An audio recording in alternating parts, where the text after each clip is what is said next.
یہ ایسے نہیں ہے کہ آپ ہر وقت پکڑے اور تصویر لوگوں کو دکھانے کے لیے. اس کی جو بنیاد ہے وہ کیا ہے؟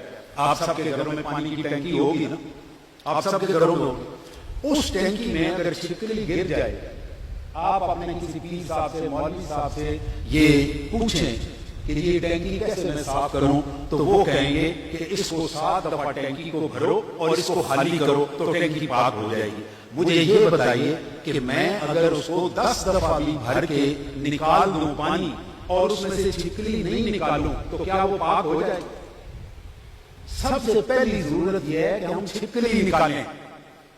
جب تک ہم چھپکلی نہیں نکالتے اس وقت تک پانی بدلنے سے آپ کی ٹینکی پاک نہیں ہوگی. اگر میں نے چھپکلی نہیں نکالی اور میں تسبیح رول رہا ہوں تو میں تسبیح کے ساتھ پانی بدل رہا ہوں, چھپکلی نہیں نکال رہا. یہ تسبیح اس دن آپ کو فائدہ دے گی جس دن آپ نے چھپکلی نکال دی. آئے میں آپ کو چھپکلی کی صرف ایک مثال عرض کرتا ہوں اور میرا ٹائم بھی اس کے قریب پہنچ گیا. آج سے تقریباً 15 سال پہلے کی بات ہے. میں اپنے گھر میں بیٹھا ہوں, ریٹائرمنٹ کے بعد کی بات ہے. میں اپنے گھر میں بیٹھا ہوں, مجھے موبائل فون پہ کال آئی ہے. وہ نمبر میرے پاس سیو نہیں تھا. میں نے فون اٹینڈ کیا, کوئی خاتون بول رہی تھی.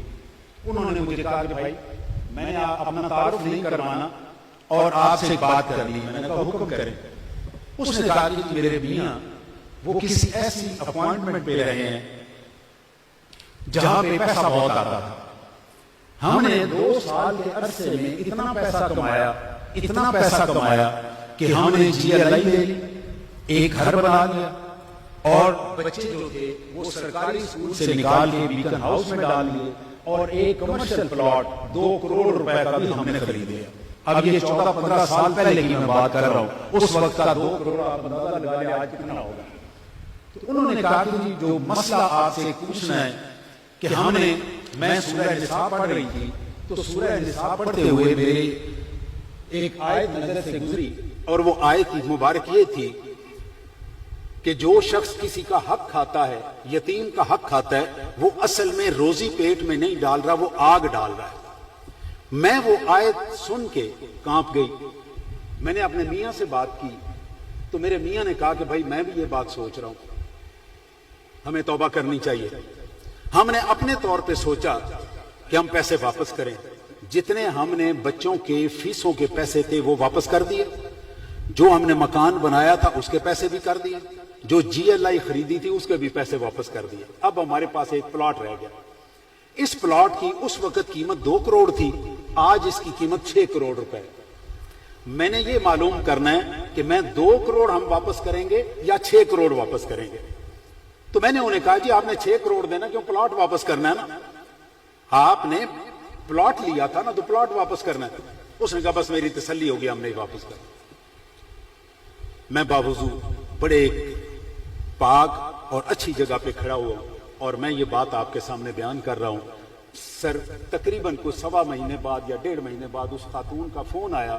اس نے کہا جی ہم نے ایمانداری کے ساتھ 6 کروڑ روپیہ یہ جو گورنمنٹ کا تھا یہ ہم نے واپس کر دیا اور میں آپ کو اطلاع دے رہی ہوں کہ آپ اس کے گواہ رہیے کہ ہم نے پیسے واپس کر دیے. یہ ہے چھپکلی نکالنا. اب وہ استغفار پڑے تو پانی پاک ہو جائے گا, ٹینکی پاک ہو جائے گی. ہمارا عذاب یہ ہے کہ ہم سارا کام کرتے ہیں, ہم اندر سے چھپکلی نہیں نکالتے. اللہ تعالیٰ آپ کو اور مجھے چھپکلی نکالنے کی توفیق عطا فرمائے. اگر میرے افسران میں سے کسی کے دل میں اتنی بات بیٹھ گئی, انشاءاللہ تعالی عزیز پاکستان کی تقدیر بدل جائے گی. ہے زندہ فقط وحدت افکار سے ملت, وحدت ہو فنا جس سے وہ الہام بھی الہاد, وحدت کی حفاظت نہیں بے قوت بازو, آتی نہیں کچھ کام یہاں عقل خدا داد. اے مرد خدا تجھ کو وہ قوت نہیں حاصل, اے مرد خدا تجھ کو وہ قوت نہیں حاصل. جا بیٹھ کسی غار میں اللہ کو یاد کر, تیرا یہاں پہ کون سا کام ہے, غاروں میں جا کے بیٹھ. یہاں پہ تو مردوں کا کام ہے جو اپنی ہمت کے ساتھ چھپکلیاں بھی نکالیں اور دوسروں کی چھپکلیاں بھی نکالیں. مسکینیوں محکومیوں نومیدی جاوید, جس کا یہ تصوف ہو وہ اسلام کا ایجاد. آخر دعوانا ان الحمدللہ رب العالمین.